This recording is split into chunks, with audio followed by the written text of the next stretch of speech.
Hello, Africa. Here we are again after a break because of this COVID outbreak. We are very glad to meet you again in this environment. And today we have a very special guest. Indeed, you know her very well. She's a very famous ENT surgeon, ear, nose, throat surgeon.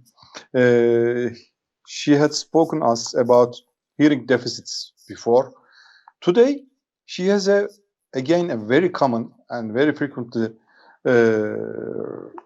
encountered problem, that's sinusitis and its related problems such as nasal polyps, sinus surgery, etc., etc. First of all, welcome, Dr. Müge. Can you speak about yourself again for our audience? Who are you? Where do you live? What do you do? Hi, Sardar. I am Dr. Müge Özcan. I'm an otorhinolaryngologist. That means ear, nose, and throat surgeon. I live in Turkey, in Ankara, and I work in private practice. And I will be very glad to inform African people about sinusitis, nasal polyps, and their treatment. Thank you for inviting me. I thank you. Dr. Müge, let's begin with sinusitis. What's sinusitis? In fact, we have some hollow sinuses in our face, around our nose and in our face, in our cheeks and in our forehead. Those hollow spaces are called sinuses. We call them paranasal sinuses. And sometimes these sinuses get inflamed, and we call this as sinusitis.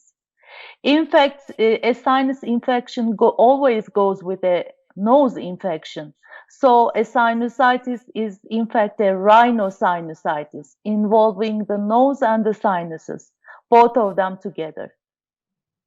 Sinusitis can be acute or chronic. Acute means newly appearing disease. So we call a sinusitis acute sinusitis if it lasts less than 12 weeks. Acute sinusitis is a problem of everyone. I'm sure that every people in the world had acute sinusitis because it follows common cold. And in winter months, we always have common cold. And if the common cold doesn't get swell, that means this people has acute sinusitis.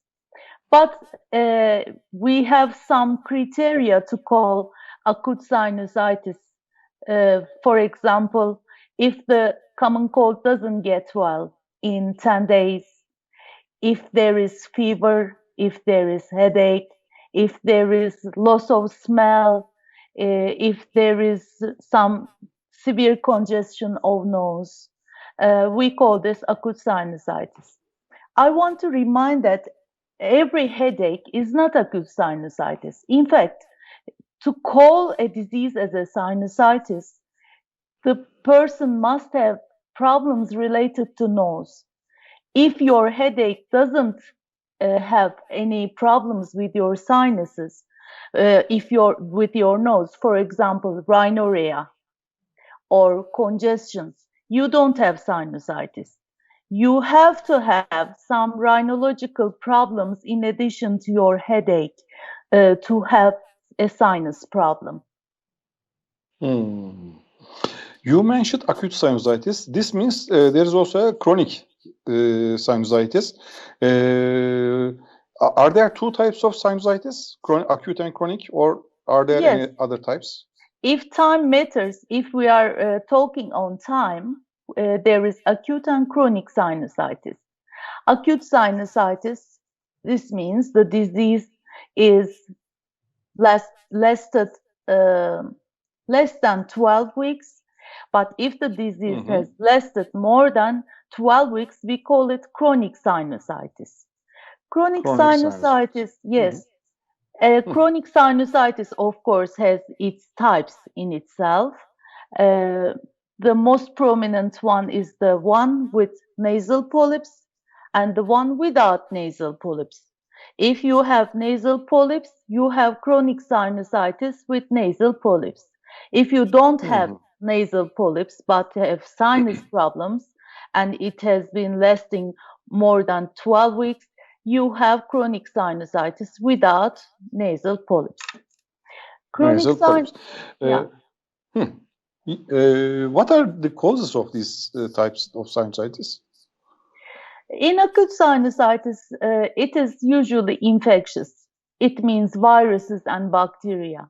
But chronic sinusitis is a more complicated disease. We cannot say bacteria are causing chronic sinusitis or some other infectious agents are causing it. In fact, they play a role. For example, bacteria and fungi play a role in chronic sinusitis. But we don't know, in fact, what causes chronic sinusitis. Why I have chronic sinusitis and you don't have it. We don't know. There are some intrinsic factors, we think, we suppose, and we are still working on it. I think individuals' genetics and defense mechanisms and environment both play a role in development of chronic sinusitis. While you are mentioning chronic sinusitis, you have divided it basically to two, with or without nasal polyps.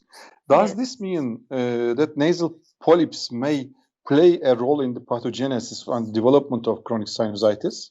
No, we cannot say that because these types both are chronic sinusitis, of course, yes, but they are very different diseases.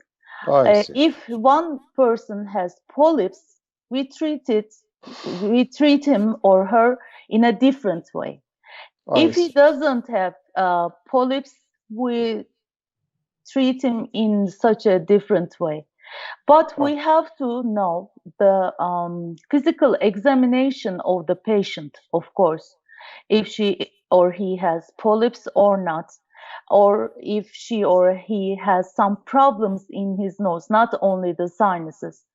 For example, occipital nasal septal deviation is a predisposing factor for sinusitis, the one without polyps and the one with polyps. If we have to make a surgical treatment, we have to correct the deviated nose also, deviated nasal septum, not the nose, but the nasal septum also.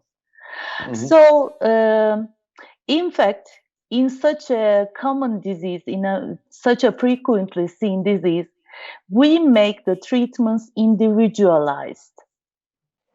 So every patient may have different treatment modalities.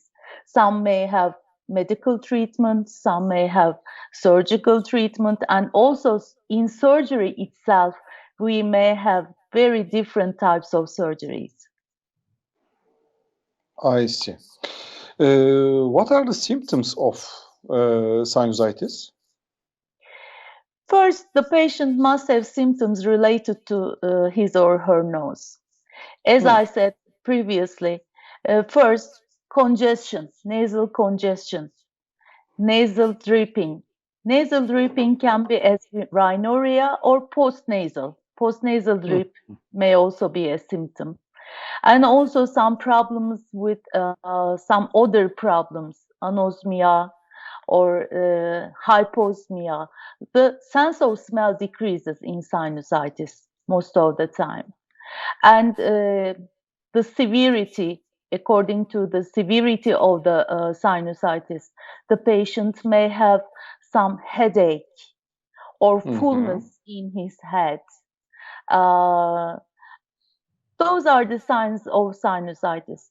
Of course, there are some complications, but later I think we will talk about them. Sure. Before the complications, you mentioned that chronic sinusitis is a condition where we don't know the reason why this condition develops. But I think there are some risk factors for the development of sinusitis, which perhaps we may avoid and prevent the development of sinusitis. What are those risk factors? The most important preventable risk factor is smoking, in fact. This is a preventable risk factor. Smoking is a major risk factor both for acute and for chronic sinusitis. In nose, we have some small, very tiny hairs in our nose, sweeping the secretions of our nose into our nasopharynx, and then into our pharynx, and then into the stomach. Smoking, the cigarette smoke, paralyzes those small hairs. So the secretions of our nose and sinuses stuck into our sinuses and nose, and then bacteria grow in them. So if one smokes, this predisposes him or her very much to sinusitis. Other risk factors may be some anatomical abnormalities in the nose or anatomical abnormalities of the sinuses. Those are not preventable. But if such anatomical abnormalities exist, we have to correct them if we have to treat sinusitis in a surgical way. Another risk factor is the defense mechanisms of the individual. Some individuals, mucosa doesn't have enough defense factors to protect the mucosa from the bacteria or other viruses. And we have some special tests to investigate those host defense mechanism defects. Some other predisposing factor may be allergies. If one person is allergic to pollens or house dust mites or whatever, this allergy also is a predisposing factor for sinusitis, especially for chronic sinusitis. Before treating sinusitis or simultaneously, we have to treat those allergies to prevent recurrence of the disease and to ease treatment of sinusitis, of course. I see. Thus, these factors must, if possible, be restored before dealing with sinusitis in order to have a good treatment. Sure. We must avoid smoking, and if we have some allergies, we must get tested and, if possible, be treated for those. You have mentioned structural problems in the nose, such as deviated septums. Also, yes. I think enlarged adenoids in the children and adults also may play a role. And you have said that weakened immunity may be a problem too.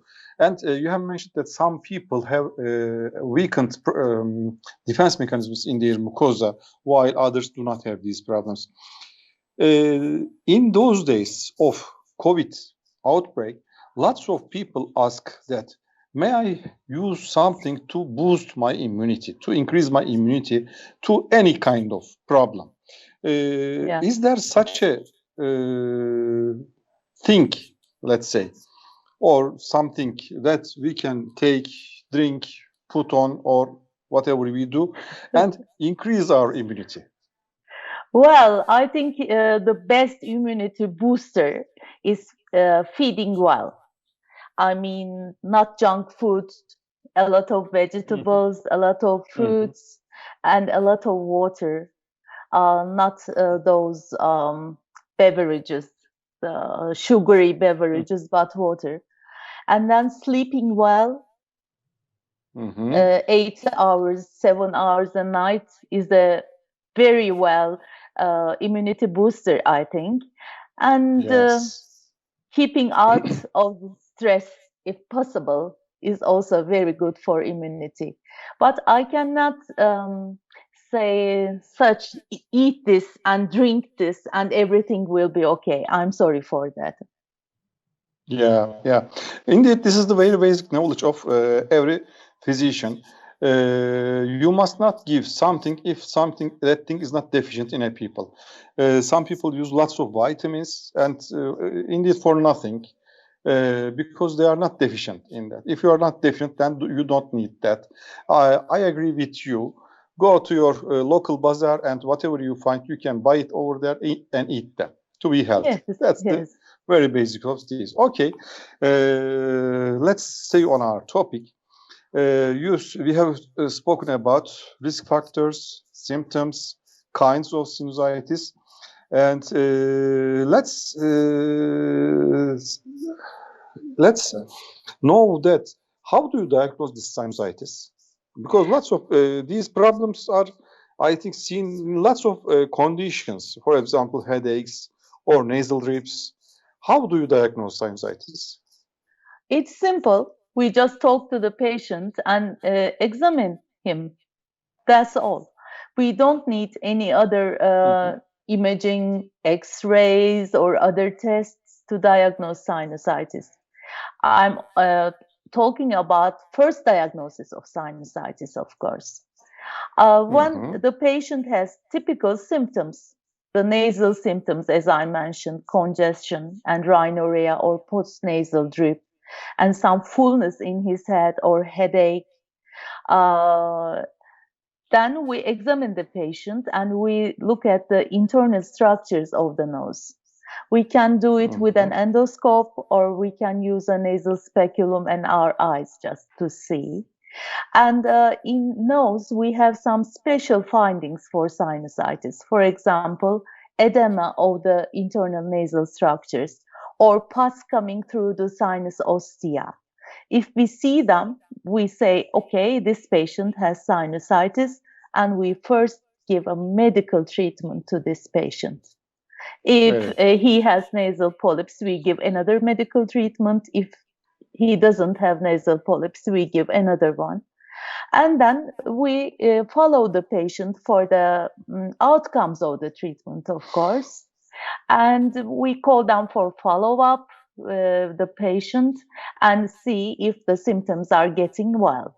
If symptoms are getting well, okay, then we don't do something more. But if the symptoms doesn't get well, then it is time for other tests. What are the other tests? For example, allergy tests. We look for allergy tests. We look for the immunity. If there is a defect in the immunity, we make immunity tests. And we find something, we want to treat those defects. For example, we want to treat the allergy, or we send patients like an internalist like you, or infectious diseases for the host defense mechanism defect. And then they give their special treatments. The treatment of allergy or the host defense mechanism treatments are given. If the patient still doesn't get well, and then we have to make surgery, then we perform some imaging for the sinuses.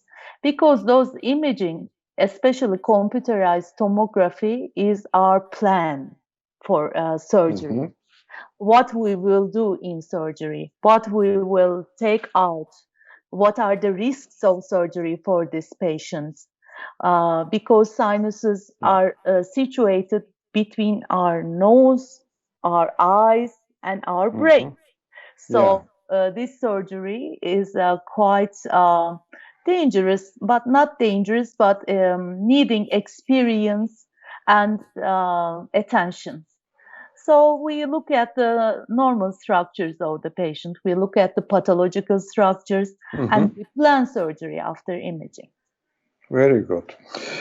I think we have spoken about the treatment too. Is there anything to add for the treatment of acute or chronic sinusitis besides what you have said up to now?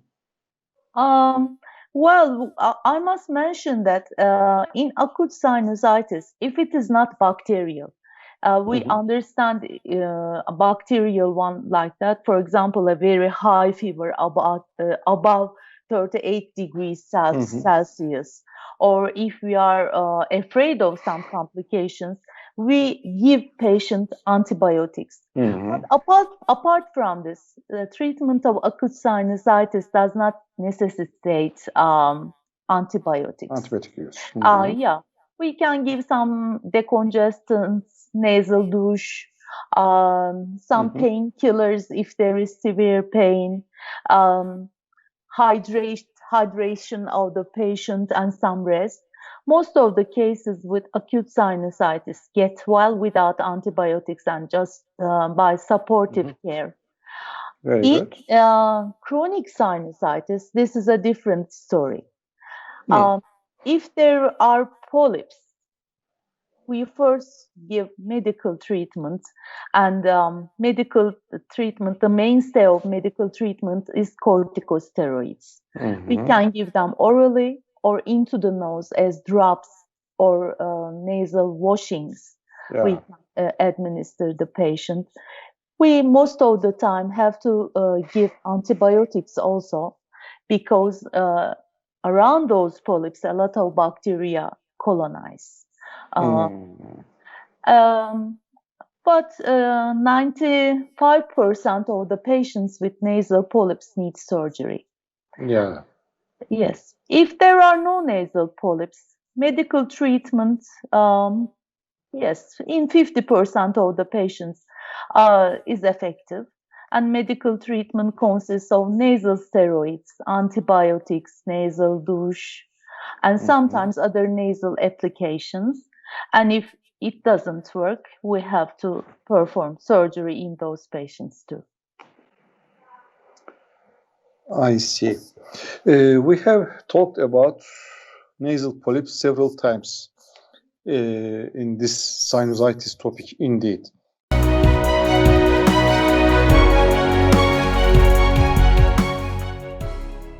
Can you describe nasal polyp? What is a nasal polyps? What do they do? Well, nasal polyps are in fact some tissue containing a lot of water and hanging into the nose from the sinuses and lateral nasal wall. They look like grapes, in fact, in the nose, small grapes. Yes, and they, of course, cause obstruction in the nose. The patient can't breathe, can't smell, because they obstruct the nasal passage. The nose is a hollow structure, as you know. It has two nostrils in front, and it has two nostrils at the back, opening into the nasopharynx. They obstruct those openings. They obstruct the nasal passage. So they decrease the quality of life of the patients. And we don't know the exact cause. Okay. Can you summarize some symptoms related to those polyps? Yeah. First, the patient has severe nasal obstruction, more than a patient without nasal polyps. Anosmia or hyposmia. This means no odor or small odor. This is very prominent in patients with nasal polyps. They sneeze like allergic patients, but they don't have to be allergic all the time. All nasal polyp patients think that they are allergic, but this is not the case, in fact. They have headaches because the sinuses can't drain into the nose because of those polyps. Those polyps obstruct the openings of the sinuses. We call them ostia. They are blocked, so the nasal sinus secretions just stuck in the sinuses and bacteria grow in them. So nasal polyp patients have those problems, more severe than the ones without nasal polyps, in fact. And the first treatment is with cortisone again. Yeah, corticosteroids.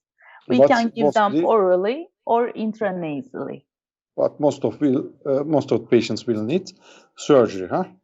Yes, more than 90% of them. Okay. Unfortunately. Okay. No, we were fortunate that we have a treatment method. In some cases, we may not have treatment. This is very bad. If you cannot have a solution, right. This is very good. Surgery is okay. Can you talk about the surgery for sinusitis and nasal polyps some more? Yeah. First, we have to make imaging, as I said before the surgery, a paranasal sinus computerized tomography, and sometimes an MRI too, because we have to differentiate the if there is some polyps or other tissues in the sinuses, or if there is fluid, the stuck sinus secretions. And then we look at the anatomical abnormalities in the sinuses and in the nose. Because if we treat the sinuses and we don't treat, for example, septal deviation, this sinusitis will recur. Mhm. So we look at the CT scan of the patient and also examine patient in very detailed way with endoscopes to determine what structures are to be treated surgically, until where Mhm. we have to go Mhm. during surgery. Mhm. And we have some sophisticated equipment in last 15 years. We call them endoscopes and microsurgical instruments. Mhm. We use them to treat sinusitis. We remove the diseased mucosa, diseased bony tissues of the sinuses. We remove polyps, and we make large openings of the sinuses to prevent recurrence of sinusitis, because those sinus secretions have to drain into the nose. So we make large sinus openings, and also after surgery, we treat patients with some local drops or some medications, and we want those medications to go into the sinuses. So we need large openings of the sinuses, and we create them during surgery. And we treat the anatomical abnormalities and do everything to prevent any recurrence. That's very good. Dr. Miguel, I think you are mentioning very important things now. Because I know that 30 years ago, lots of, indeed, all of the ENT surgeons made sinusitis operations. But you're mentioning that because of newer techniques and newer tools, we make something different. I think what you make today makes the patient much better, healthy, much healthier, and does not harm at all. Am I right? Yeah, let's say it disturbs very less than the older surgical techniques, because I know them. Um, we were cutting inside the cheeks to reach the maxillary sinuses. We Wow. had to cut the eyebrow to reach the frontal sinus. We don't make any incisions on the face with this new technique. We do everything from through the nostrils. We can open the maxillary sinus, we can open the frontal sinus, we can open the sphenoid sinus, everything. But in sometimes, very rarely, we have to make some incisions if we are not sure that the disease is benign, if we are suspicious of any malignancy. I see. Uh, we can do some open surgery, not endoscopic, but these are very rare nowadays. That's very good. Do you also use image-guided surgeries? Yeah. Let's talk first describe what is image-guided surgery. Sure. Image-guided surgery takes the computerized tomography of the patient into software, and then give some probes. We have some probes related to this system, and we see the tip of our probe on the computerized tomography of the patient. So we are precise of our place. I'm cutting this structure. What is it? I can see it on the computerized tomography. We need those systems, especially in recurred patients, because in surgery, sometimes we have to remove our anatomical landmarks.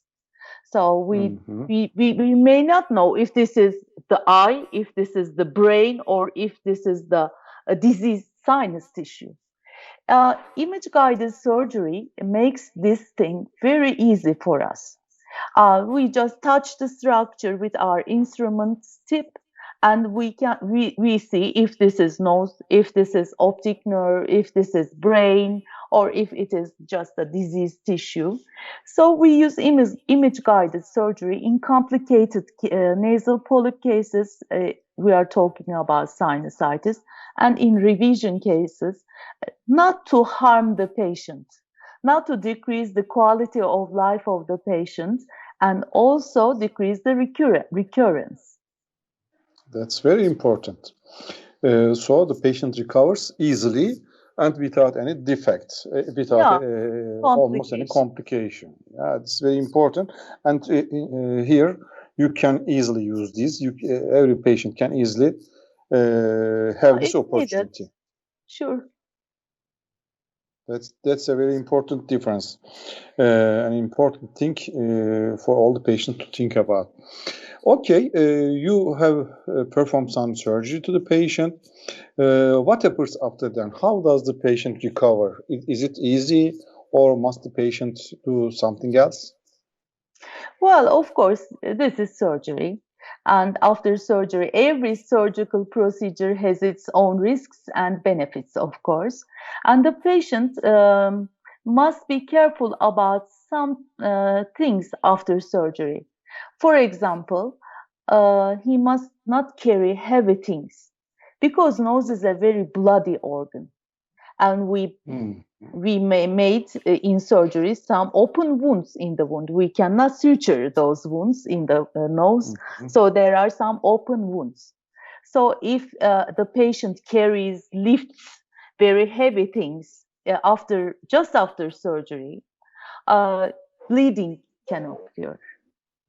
And also the patient must be very careful about the cigarette smoke, air pollutants, and the dirt after surgery, of course. And the recovery of the cavities in the sinus, it takes about 1 month. And after that, he can do anything he wants. Anything else. For a month, the patient must be careful in some actions, especially must not carry heavy weights. This is very good for the patients then. Very good. Some other patients, another one must carry those things. Okay, that's very good. When does this smell come after this surgery? I think there will be some problem with smelling. Yes. After surgery. Smelling, well, there may be two things. For example, the polyps may be in the just smelling area of the nose, because we smell with a very tiny piece of our nose. We don't smell with all of our nose. If there are polyps in this area and we remove them, the patient starts smelling just after surgery, the day after surgery. As soon as we remove the nasal packings of the patient. But sometimes this tiny little area of smelling in our nose gets very infected and loses its capacity to smell. So in these cases, unfortunately, smelling doesn't come back after surgery. But these are only a minority of the patients, in fact. Yes. Most of the patients start good smelling, for example, 10 days after surgery. Dr. Are there any other risks of sinus surgeries? Yes, unfortunately there are.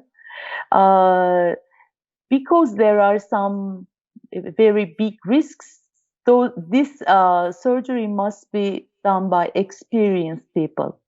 Our sinuses is here, between our eyes and besides of our nose and beneath our brain. So we make surgery in such a tiny place, surrounded by eyes and brain, and at the back, here at the back, with our carotid arteries and pituitary gland. So the surgeon must be experienced not to harm all those structures. The eyes, the patient can be blind. Of course, those are very rare cases, but blindness can occur after surgery. Or a CSF leak, I mean the brain fluid coming through the nose can occur. Some severe bleeding due to damage of the carotid arteries can occur, but those are very rare owing to experience of the surgeons. The most common complication after surgery is bleeding, in fact. Bleeding can be seen in many patients after surgery. After removing the nasal packs, we can see bleeding. And in long term, there may be synesthesia. This means some adhesions between the nasal septum, the concha, and the sinus cavities. Those are also preventable complications, and we have to see the patients regularly and frequently after surgery to clean the sinus cavities. If we clean them properly, we will avoid synesthesia. That's very good. As in any case, to be well and not to have complications, the doctor must be experienced. This is as you are. Thanks God, we have lots of experienced surgeons, ENT surgeons, and other doctors, just as you do. Dr. Müge, this has been a very joyful conversation with you to talk about sinus problems, but I'm aware that you also give these services through the internet too. I think through Genuine Medical Consultancy, which is gmedcons.com. We have talked two topics with you: the hearing deficits and sinus problems. How can you help patients with these problems through the internet without seeing indeed you will see, of course, through the video, but you will not be able to touch the patient. What can you do? Well, as an otorhinolaryngologist, I need special instruments to examine the patients, and of course, I have to touch the patient, as you say. But through internet, in this COVID era, I can listen to the patient. I can make some. Well, okay, you have this disease, you may have this disease, you may have that disease, and we have to do such diagnostic tests to differentiate between them. I can help patients in such a way. Or if a patient has previously seen another physician, for example, another otorhinolaryngologist, and had some tests, for example, a hearing test or an imaging or any other thing, I can see these and I can give some advice to the patient. I can say, well, you need an operation, or you need a medication, or you should better come to Turkey. I can help in such ways to the patients. Indeed, this is very important. If the patient is abroad, this is a very cheap method indeed. The patient may reach an experienced physician in an affordable for an affordable cost, and he or she may get very valuable advice easily, quite fast, and quite reliably. This is very important. And COVID-free. And COVID-free, and in the comfort of his or her home. I think this is very important, even in your branch. As you say, at last you have to touch the patient.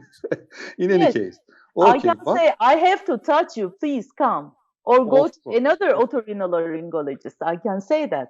But I can understand that some patients may not need to come.